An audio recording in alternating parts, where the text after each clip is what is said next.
Taoiseach, just the programme for government speaks also about developing the arts and culture sector, and I just want to return to the points I made earlier on, just so you fully understand them, and I appreciate you said you would look into them. Sometimes I think there's a lack of understanding about what goes on in the arts and culture and film sector because of the magic, the dazzle of film, right? But behind the dazzle, there are two critically important groups, right? One are the people like set construction, stage crew, the props people, and so on, the production line, right? Who make the film happen. And it's the same people again and again who make these films all around the country for different film producers, all funded with public money. Those people work for years and years and years on fixed term contracts, but never, ever do they get acknowledgement of their service or recognition of their service, even though they've been doing it for years. And that has been going on for years. So they are totally vulnerable. That's one category. The second category are the creatives, the performers. They have a different problem, which is in the past, they used to get royalties on any film they did in perpetuity. The Irish producers are almost unique in the world in demanding the actors and the writers sign away their rights to those future royalties to the producer company, right? And they are demanding they get those residuals, they're called, back in the same way as actors and performers and creatives in the rest of the world have the right to their residuals. As Deputy Dillon mentioned earlier, Cabinet signed off today on the tender, gave approval for the N5 Skramogue to Balladreen Road project to go ahead.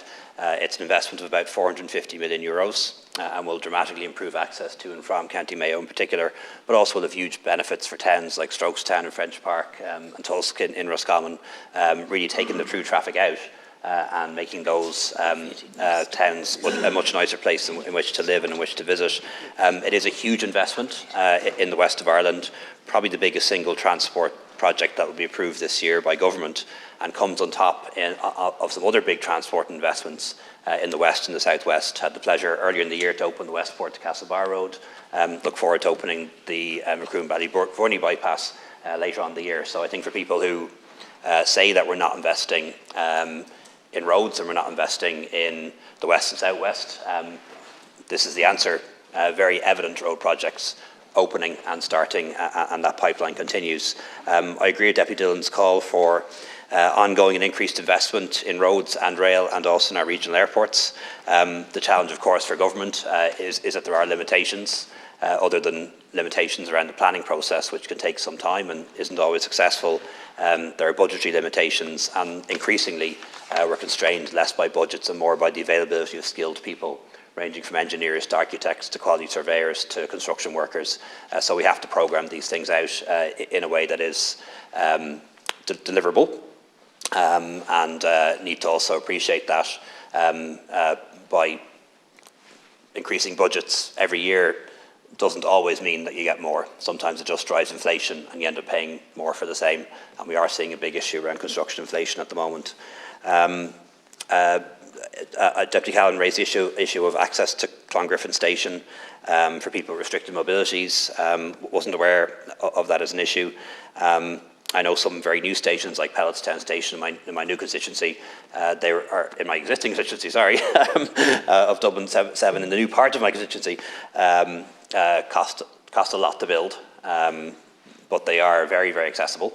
And it was worth it in many ways because people can access it in the way they can't the older stations. But I'll certainly make inquiries with Irish Rail and see if they have a plan, or at least if they can have a plan to improve access to that particular station. It's a relatively new one, so I'm sort of disappointed to hear it wasn't built in such a way to accommodate people with restricted mobilities.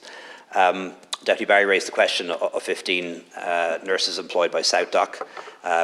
If I picked up correctly, he said that the improvement of the pandemic bonus, the €1,000, was already approved by the HSE. To the best of my knowledge, SouthDoc, like the other doctor on-call services, receive a mix of public funding and also private fees as well. So I don't know exactly what the balance is there, but I definitely think it should be sorted out and should be paid. And I'll make the Minister of Health aware that it was raised here, and perhaps something can be done to resolve it.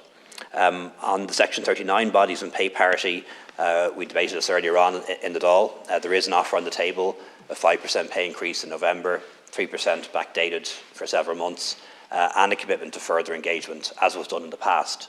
So what used to happen in the past is there'd be a public sector pay deal, and then a few months later there'd be engagement on how that might apply to Section 39 bodies. And we would like to get back to that, but unfortunately that offer hasn't been accepted, but perhaps that can change. It is certainly still on the table.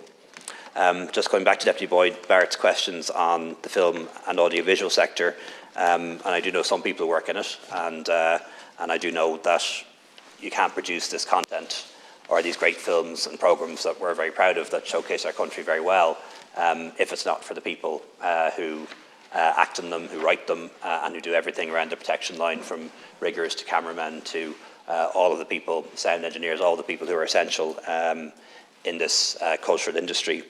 I don't know enough about the payment model, but I know that sometimes it's a fee and royalties, other times it's a higher fee but no royalties. I think there should be a choice. I'm not sure we can legislate for that, but I think there should be a choice, a fee with royalties or a higher fee if you forego the royalties. And I definitely think the idea of a stakeholder forum is a very good one, and I'll make sure Mr. Martin's aware of that. What might work for the sector, and I'm only saying might here, but what might work for the sector is some sort of employment regulation order or sectoral employment order. We have them in other areas. We have them in construction, we have them in childcare, we have them in security, and that at least means there's a set of minimum terms and conditions of rules that govern the area, and perhaps that might be a way forward. I agree. Like I say, I'll certainly make sure that Minister Martin is aware of that view that we both hold. In relation to Deputy Muraku's question on the new policing model, my understanding is it's being piloted in a number of areas. Once that's done, there'll be a review. Mr. McEntee might be able to inform you a bit more about how that's going. On the roster, I think all of us can understand why the COVID roster is attractive. It's 4 days on, 4 days off. Then there's also annual leave and public holidays. A very attractive roster in terms of work-life balance. But it was for the COVID period, and there's very few people, if anyone else in Ireland, certainly in the public service, who are still operating on a COVID roster. And the difficulty that that's caused is that a lot of the time Gardaí are less available, are not available when we need them to be. We've more Gardaí than we had 5 years ago, but I think everyone would agree that Gardaí are less available than they were. That's not all down to the new roster or to the COVID roster, but certainly the Commissioner has the view that it's part of the problem. And this issue can be resolved by negotiation. That's how it should be done. The Garda Representative Organisation fought government very hard to gain access to the WRC. That's where these things can be sorted out. There's potential there for a new agreed roster, which then could be balloted on. And I would encourage the Garda Representative Association to go to the WRC, allow this to be negotiated properly, and then to put to ballot a revised roster. And perhaps there's a hybrid roster that might work. Just finally, on Deputy Durkin's question on NDP delivery, there's a lot of different steps on the way to getting a project done, and they do take time. There's, of course, the whole planning and design part of the process. Sometimes that ends up in the courts, sometimes it doesn't. Then there's the whole tender process, and then, of course, there's the actual construction and commissioning.